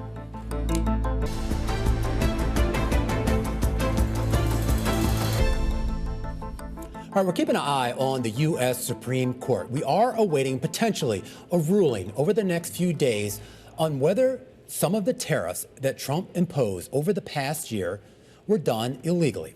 We could hear more on this by Wednesday, the next opinion day for the Supreme Court. Consumer and industrial companies could potentially benefit if most of those tariffs are struck down, potentially the return of hundreds of millions of dollars that have already been collected. John Lieber joins us right now. He's the head of research over at Eurasia Group to talk a little bit here, I guess, about where we stand. I know we were kind of expecting potentially to get a ruling on this today.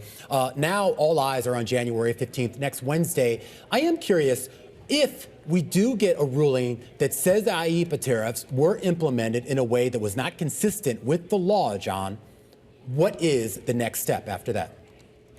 Well, the president has multiple other tools that he can use in order to sort of rebuild the tariff wall that the court may potentially strike down. Some of these are explicitly temporary. There's some authorities he can do for only 150 days. Some of them will be more permanent, but will have to be done on a country-by-country basis after a finding that, say, Vietnam, Japan, or Canada has been discriminating against the United States. And then some of them, which have already been ratified by the courts broadly, will be done on a sectoral basis. Autos, steel, maybe semiconductors at some point is one thing they've talked about. So these tools are potent. They exist. The administration has a lot of experience using them. The big source of uncertainty is how long it takes to get there and what the bridge looks like. So if the court next week says, no, sorry, Mr. Trump, you can't have these IEEPA tariffs up anymore, I expect the Trump administration is going to come out of the gate pretty fast with a plan B that they've been very tight-lipped about, not wanting to risk interfering with the court case.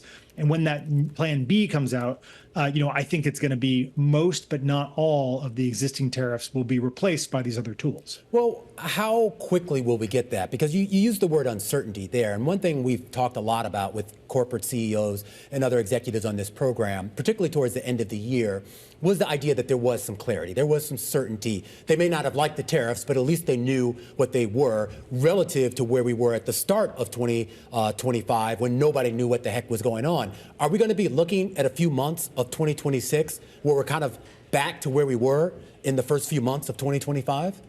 I doubt it. I'd be really surprised if the White House does not have a pretty good plan here for what they're going to do and a pretty good idea of what the timeline's going to look like. And I'd be very surprised. I think in a kind of normal political environment, I'd expect the White House to come out, have a plan to come out right after the decision with their new plan. Who knows what's going on behind the scenes at USTR, but I do think that at some, they have a plan B. I think they're going to roll it out relatively fast. Some of the uncertainty will be about which countries are subject to the new tariffs and which ones aren't. There probably will be a little bit of uncertainty about what rates are going to be applied. And then I think this transitory period between the old system and the new system might generate a little bit of uncertainty because the tool that we've been theorizing, and we don't know, it's just a theory, but the tool that we've been theorizing that they're going to use in the transition has never really been used before in this mechanism, so then could be subject to legal challenges itself. So a little bit of uncertainty, but I think a lot less than we had in 2025. Well, John, let's game plan this out a little bit more, because let's say, of course, the Supreme Court does strike down the IEEPA tariffs on Wednesday. As you say, in your view, they'd roll out Plan B pretty quickly. But how might that interact with all of the lawsuits that we've seen from corporations in the U.S.? Our reporting shows that more than 1,000 corporate entities at this point are basically suing the government in hopes of getting refunds for what's been collected so far. Yeah, I think the refund's a separate issue. I mean, the refunds, the Supreme Court has indicated they don't want to deal with the refunds, and the refunds will probably be litigated out through the lower courts. And that's going to be a significant source of uncertainty going forward, because we don't know how the lower courts are going to rule. We don't know who's going to get a refund or how long that's going to take, or even if they'll allow the refunds at all. So to the extent that, there's been hundreds of billions of dollars or collected or thereabouts in tariffs so far, there is some ambiguity as to how much of that's getting paid back. If you made me bet, I would bet a lot of that gets paid back over, call it a 2 to 3 year period. But, again, we just don't know. These are all unprecedented legal proceedings. How big of a blow would it be for the U.S. government and some of their plans, especially when it comes to the budget, if we did see those refunds actually have to be returned to the companies at this point? So if the refunds are returned, you're looking at, less than a percentage point of GDP, an additional deficit. The government's running about a 6.5% deficit. So it's not nothing for the refunds to go out the door if the government have to give them back. So that's a challenge for 2026 and 2027 as those are getting paid out. I think the bigger challenge is the longer term fiscal picture, as the current tariff regime is estimated to raise around $3 trillion over the next 10 years. I do expect that number ultimately to be lower, both because of the switch to the new tariff regime, but also because of the Trump administration's focus on affordability, which is going to be a big political theme this year. And as the affordability theme plays out, the easiest lever that the White House has to do something about the price level is to lower tariffs. We saw them do this with bananas and coffee in December. And I think there's going to be more of that. And the more they do, the bigger the fiscal hole they end up punching through that tariff wall. All right, John, really appreciate your perspective. Happy Friday to you. That is John Lieber. He is head of research over at the Eurasia Group. Now let's get a little bit more detail on that Supreme Court tariff ruling that didn't happen, because today's delay leaves the risk of further supply chain disruption on the table, with retail stocks, including Under Armour and Kohl's, really feeling the pressure. Our next guest runs a fast-growing cloud-based supply chain management platform serving hundreds of consumer-facing brands.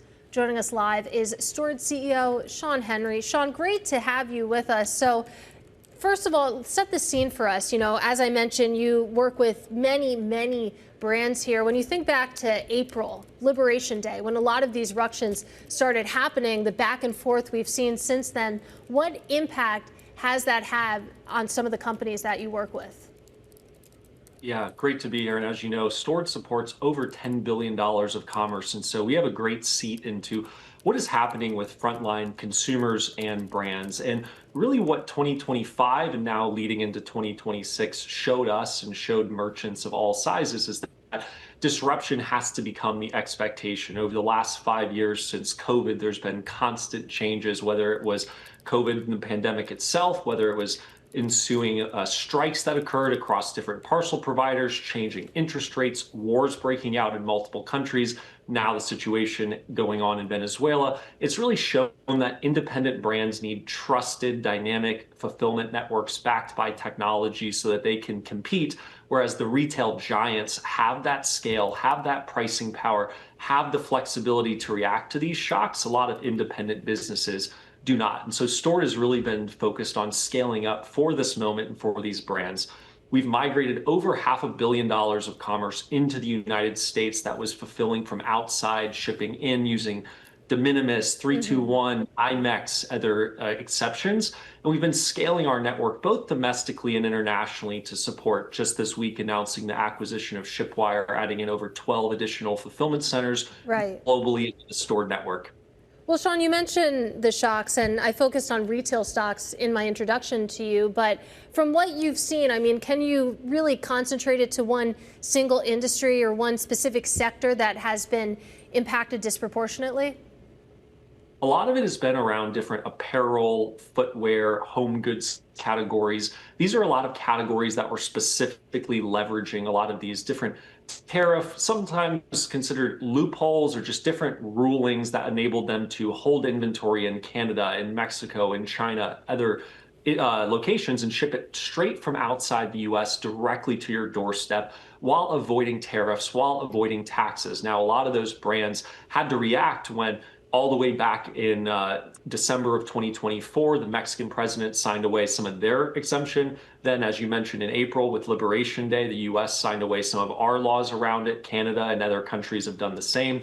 Some of those brands have moved to different markets internationally. And now as they've moved, some of the uncertainty around different trade lanes and more going on in Venezuela is still affecting some of those distribution patterns and inbound supply patterns. But broadly speaking, we did see a fairly resilient consumer this Black Friday, Cyber Monday, seeing between 7 and 9% growth year over year, depending on the day you looked at. And so a lot of this disruption has been really hard for brands to keep up with, because if growth was down, if consumers weren't as demanding, it may be easier to react. But consumer expectations continue to converge on that prime-like speed and cost. And so while e-commerce continues to grow and move online, these disruptions are very challenging. Hey, Sean, I need you to talk a little bit, though, also about just some of your physical facilities and how you sort of help these companies manage that inventory. First of all, how are you picking locations of where you want to be? Is that based on where your clients are, or is it based on where, I guess, the consumer market, if you will, you think is? Great question. So Stord has spent over a decade building end-to-end commerce technology, all the front-end delivery promise and tracking you as a consumer benefit from, and all of the back-end Amazon-like delivery speed and cost in our fulfillment system. We ship almost 100 million packages per year to over a fifth of U.S. households. So you nailed it. We've really intentionally grown that network to over 15 of our own facilities across the United States, over 3,000 employees in those buildings, fully vertically integrated technology to boot. But what we've really also seen a great benefit from is driving more and more scale and how it benefits both our merchants and day-to-day consumers across the U.S. Over the last 2 years, Stord has been able to now accomplish our 6th acquisition in our growth spree.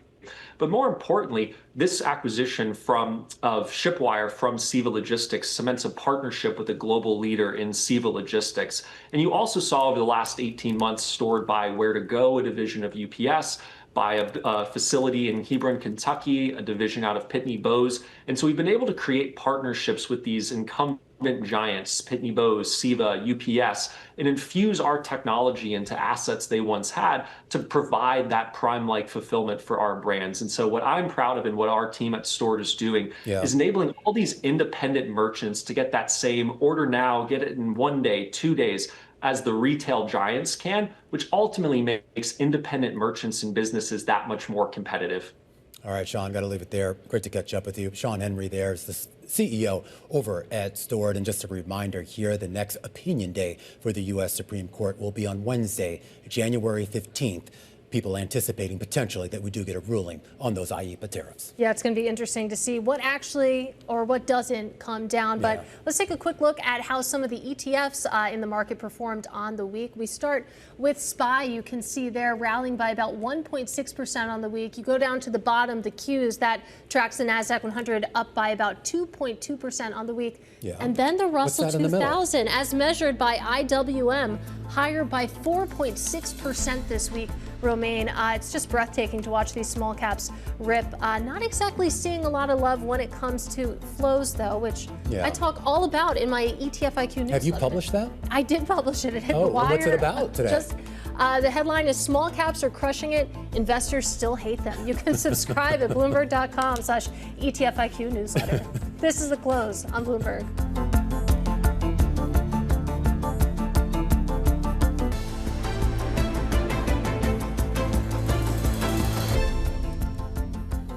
All right, as we keep an eye on broader asset classes, we want to take a look at the crypto space and specifically stablecoin. Last year in 2025, stablecoin transactions reached new heights, coming in at $33 trillion, with a T, trillion dollars. Now, in a move to capitalize on the wider mainstream usage, Circle is partnering with Grammy Award-winning artist Wyclef Jean, making him their new global culture advisor. We had a chance to catch up with Wyclef, of course, a founding member of the Fugees, along with Circle's Chief Business Officer, Kash, to discuss the partnership. Here's what they had to say. The idea of like how money moves, I understand it from the side of the village and also understand it from the side of the states. And a matter of sometimes when you're in the village, just the idea of like healthcare, somebody got to get to the hospital, the idea of like your kids got to get to school. Sometimes it's a matter of life and death. So I understand that.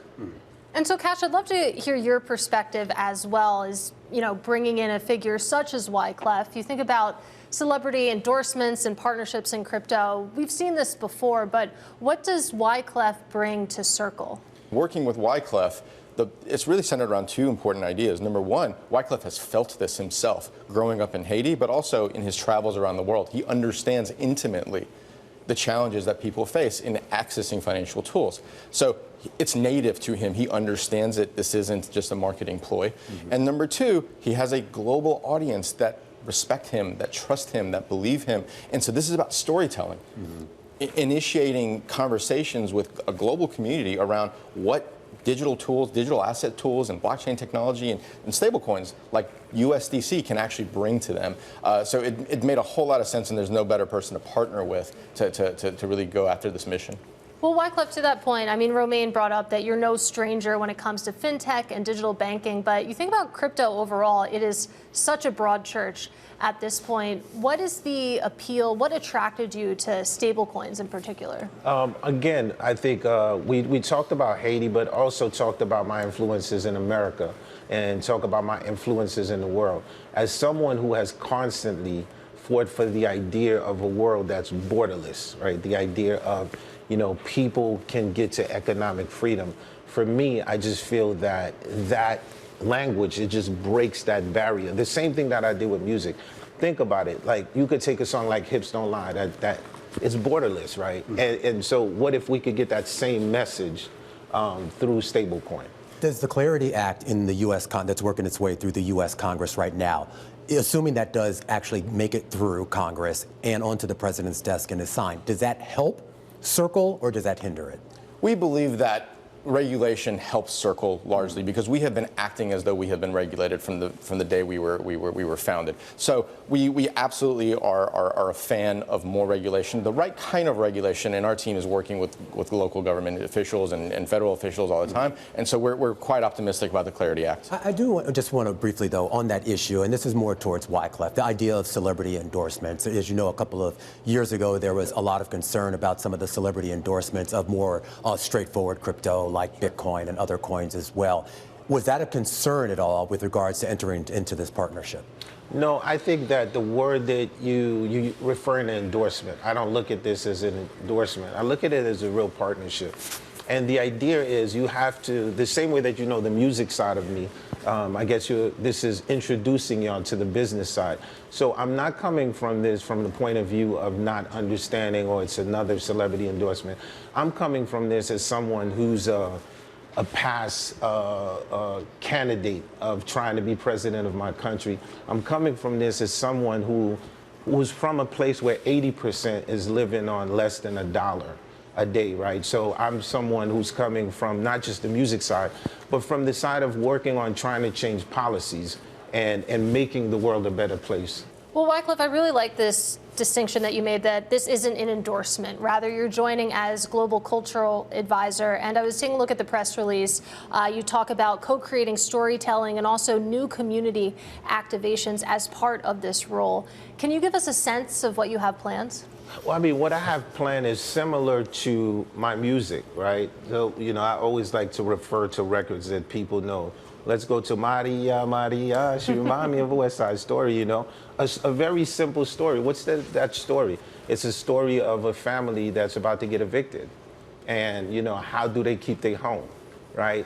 Again, I think that through the culture and through the art and through small films, through music, we'll be able to bring storytelling from the aspect of the human level, right? The idea of like you could touch, feel, and it's gonna be like different stories, happy, sad, but think about it, you're mirroring yourself. Sometimes things happen and we be like, oh, it's too far to get to us. So what we're gonna do is bring you these human stories, and it's going to connect with you. And I'm also excited, not just of the stories, of the music, putting it together that connects with these stories. And Kash, I want to talk a little bit about geographic ambition here, not just as it relates to this partnership, but you mentioned that you're in conversations with governments around the world. And you think about Circle, do you have any geographies in particular that you're targeting and you have an eye on next? Emerging markets are the markets that need access to U.S. dollar, need access to financial tools. And so when you think about that, you get quite excited about the opportunity in Latin America. You get quite excited about the opportunity in the Middle East and in parts of Asia, where these are countries where citizens might be going through unrest because of currency volatility and, again, lack of access to financial tools. So we are really focusing on emerging markets that really are taking note of the power of blockchain technology. Again, the continent of Africa is an incredible opportunity. And so Circle is very global in its ambitions to tell our story, and that's why this makes a whole lot of sense. And that was part of our conversation there with Circle's Chief Business Officer, Kash, Razzaghi, and of course, Wyclef Jean, the founding member of the Fugees, Grammy Award-winning artist, and now a partner with Circle on their stablecoin ventures. All right, we're not done yet. Next week is going to be busy. We're going to set you up for what investors are going to have their eyes on when we come back after the break.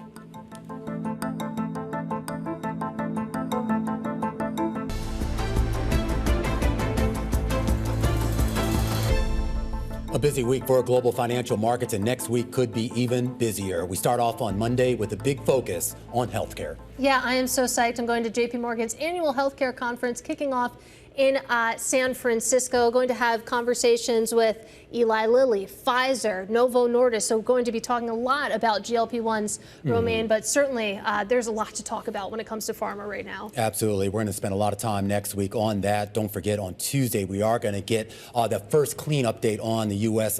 Consumer inflation in quite some time. But Wednesday, this is when we start to really get into the heart of earnings season, kicking off with the big banks. Oh, yeah. We got Wells Fargo, Bank of America, and Citi. They report on Wednesday. On Tuesday, we also get JP Morgan reporting as well. And Delta, too, the airlines. Absolutely. The airlines as well. And then we talk about this idea. On Thursday, more earnings. You get Goldman Sachs, Morgan Stanley, BlackRock, the read coming, of course, from all of the financial companies. But all of this really dovetails back, of course, with the state of the economy and, more importantly, with what the Fed does next. And speaking of the Fed, we do get a little bit of Fed speak before the Fed enters its blackout period ahead of that January meeting. But we will hear a little bit from the Fed members, including from the Fed's Jefferson. So a busy week when it comes to earnings, when it comes to Fed speak, and when it comes to healthcare, of course. And of course, most likely also going to be a busy week for some of the things coming out of Washington. In fact, that news still flowing out of Washington. Joe, Mathieu, and Balance of Power.